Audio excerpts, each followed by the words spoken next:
Hey guys. Chris, obviously, given the game in, not going to be happy, but what's the attitude been like for preparation this week? Any more urgency when you're 0-2? I think it's always a sense of urgency in this building. Urgency kind of picks up when you're not winning. The energy is good. I think we got to keep the energy high.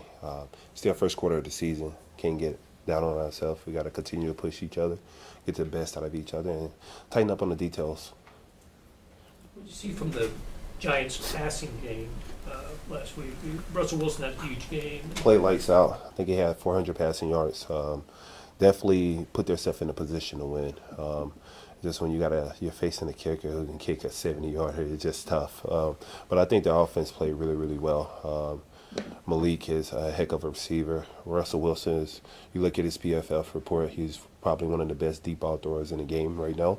I've been like that for a long, long time. Been top 5 deep ball thrower for a long, long time. So we give this guy time. He can definitely deliver it downfield. So, I think their offense is well-rounded. They got a rookie who is stellar. I love the fire that the rookie brings. So I think the offense is really well-rounded. Chris, given the fact that he does throw deep a lot, I know the pass rush is always important, but do you find it particularly important against a team like this that likes to throw the ball deep? I think the pass rush is always important for us to get after the quarterback. I think we got a lot of good guys in our room who can rush the passer. We got to tighten up the detail and utilize that a little more. Last week you said you wanted more energy from the defense, like out of the gate. Do you feel like you guys did that in week 2, and anything you want to see from week 2 into week 3? Yeah, of course. I think it was a step toward progression. And one step a day, that's what I tell the guys, one step a day. We don't have to take huge strides. If we continue to take one step a day, and by the time we get in December, we can look back at this moment of adversity, and we can learn a lot from it, and we can continue to build from it. We're all in this together. We're all leaning on each other, pushing the best out of each other, and we're taking one step a day. Progress compounds, and we continue to take a step a day. We'll still get better, and we'll get this thing turned around soon, very soon. Coach Spags was talking about the amount of double teams you faced. It's been happening to your whole career, but how much does that weigh on you and bother you? I mean, how do you keep going at it when you know there's 2 or 3 guys kind of battle you and try to fight through that? Well, for me, year 10, just got to find more ways to be effective. Find more ways to get my guys around me going.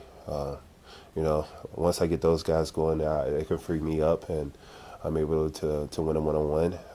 It's been going on for a while, so I don't think that's changing anytime soon.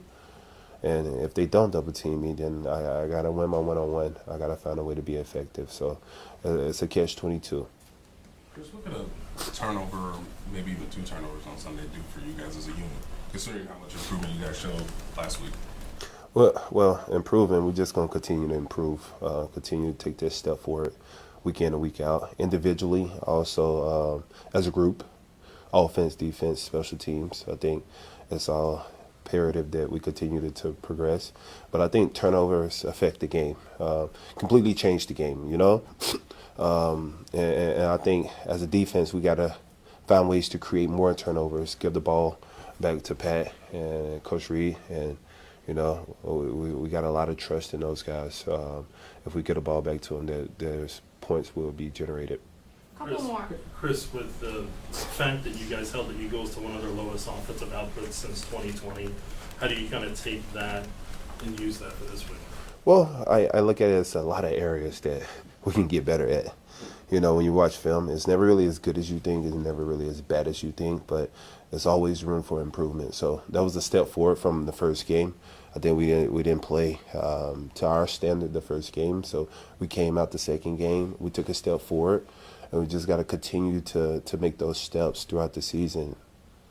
Chris, I know you put emotion into every game, so there's not necessarily maybe one that's more emotional for you than others.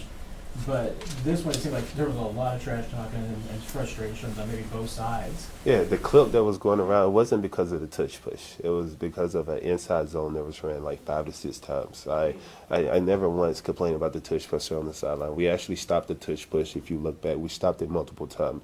So as in, you know, the clip y'all seen was very like portrayed as they ran the touch push, I came out. No, that was because they ran the inside zone 5 times. And I'm like, as a defensive line, we got to adjust to that. There's no way a team's going to come out and run inside zone 5 times on us, and we don't adjust to that. So those clips was very portrayed in 2 different, and the perspective of it was portrayed so wrong. But no, I didn't complain about the tush push. We actually stopped the tush push multiple times, 3rd and 1 couple times, 2nd and 1. So yeah, Well, then I guess when you're talking about, you know, areas to improve and areas to not, I mean, is that maybe the bigger sticking point coming out of that game? Is that was something they were able to do that we just never got around to stopping?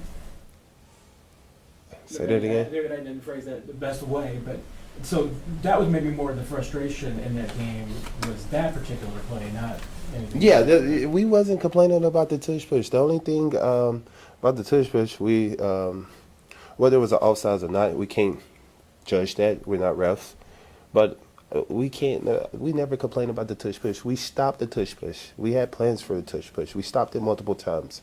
So as in, like, can't stop it. We stopped it. Watched film multiple times. As in me, I was frustrated with my D line because no way in HEW hockey sticks that a team would run the same run 5 times and we don't adjust to it. We gotta adjust. That's my biggest thing as D-line. Once they give us one formation and run it at least twice, as a D-line, we got to adjust. We got to have the knowledge to see that they're going to continue to run the same play, and we got to adjust as a front. That was my only frustration.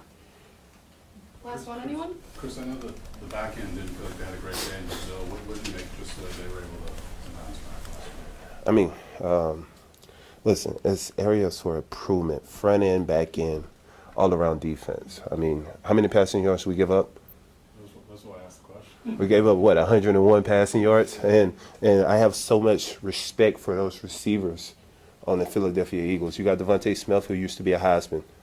And you got A.J. Brown, who is a 1,000-yard receiver just walking out there.